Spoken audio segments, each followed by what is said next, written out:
Good day, fellow Pokepals. It's time to play Prism. Welcome to the walkthrough. I'm your host, DiogenZ, and today we're taking out a Taillow. Nope, we're not going to take it out, but instead we're going to add it to our team. I definitely want to raise a 3rd gen, and maybe if we have the opportunity, if I find one that actually piques my fancy, 4th gen Pokemon. I definitely want to take advantage of the fact that there are Pokemons here that normally would not have been seen. It's very awesome, and it has even a more epic appeal to it when you look at it through the Game Boy Color borders to see Game Boy Color sprites and 3rd and 4th gen Pokemon. It tickles my mind every time I see it. Anyway, Taillow, Swallow.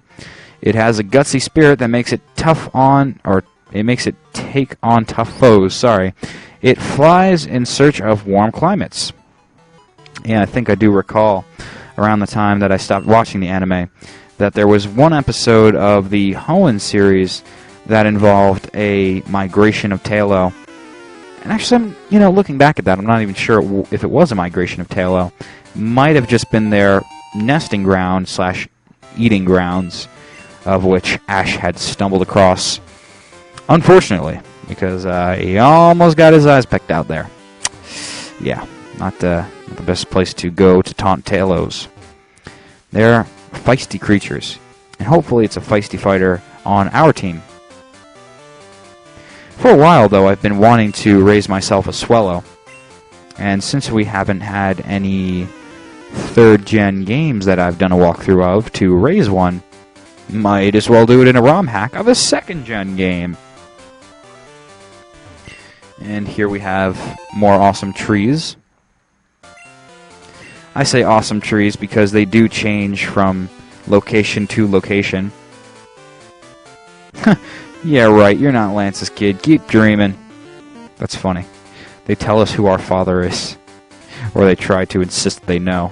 But whatever.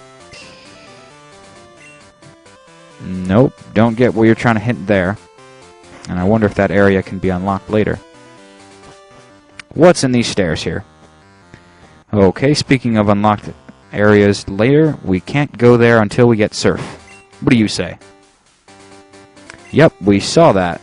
Yeah, okay. It's cave down there that's inaccessible through Surf. Big deal. Yep, but I am very much appreciating all the work that goes into this ROM hack, and the level design, the fact that it makes each area look different. Because Caper City, what we were in first, was snow-covered. Now as we move kind of northeast, we're going into normal Pine Barrens area. So it's definitely a cool variation of areas to travel. And then taking on these guys, taking on other generations of Pokemon, just adds further to the appeal. And if you would like to play side by side with my walkthrough, then my recommendation skill-wise is to come out here with some Pokeballs. Because what you'll find out here are some Taillows, yes. You'll also find Pidgey if you don't want to go with the 3rd gen bird-type Pokemon. But you can also find Lotads, too. I haven't found any Lotads yet, otherwise I would show them off, but you can find them. I've found them in the past, and they do make pretty good use in the upcoming gym. That's right, guys. This is a full ROM hack. I did say I don't know how long it goes on till, that is true, but for the bits that I do know it continues onwards with, it does it to the fullest of every Pokemon RPG standpoint. It has gyms. It has marts. It's got crazy professors that are named Ilk and speak crazy Pokemon's language that I can't even replicate. But that's really something excellent when you find the proper ROM hack. It's like finding the right level in the right ROM hack level of Super Mario World. Maybe you don't want a brutal Mario, but you do want something that's going to make Mario World more interesting and more expanded than it had been, and its past platforming grace, I suppose you could say. And now we're finding Nummels. However, we don't have rock or ground type moves yet, so No super effective moves, but I am using more than I had in any game before. A lot more supporter moves. I like Pikachu's sprite. That's a very bright and happy, hoppity Pikachu. It's cool because it's one of the more classic-looking Pikachus, so this is the fatter-looking Pikachu before it went on weight loss and became slim, super fighting Pikachu, but I did like the Chubbas. The chubby Pika was always kind of cute in my eyes. But this game, definitely more than the main series because of the option they give you. In the beginning, no option of your starter Pokemon. It's just going to always be Larvitar. It definitely forces you big time to use more supporter moves like Leer, because you're going to come across Pokemon, especially in the beginning, and this could be seen as an annoyance in training, but it does pose as a barrier for experienced trainers, and it makes it more of a harder hack. But you're going to want to use Leer a lot, especially on the Geodudes, to gain any experience points early on in that cave that we first were wandering through with the broken minecart and all, where we first found Larvitar. But as you progress, yes, you do get Pokeballs, and they give it to you. They give you the ability to catch Pokemon fairly early. They do the same structure where they don't allow you to have more Pokemon than your opponent, your rival, for the game. So that I see as beneficial. But after that, they pretty much let you have Pokeballs and go wild on the landscape. So it's important to flesh out your team, because Larvitar alone cannot take on what is to come. Yes, Larvitar has powerful evolution poised in its future primary position.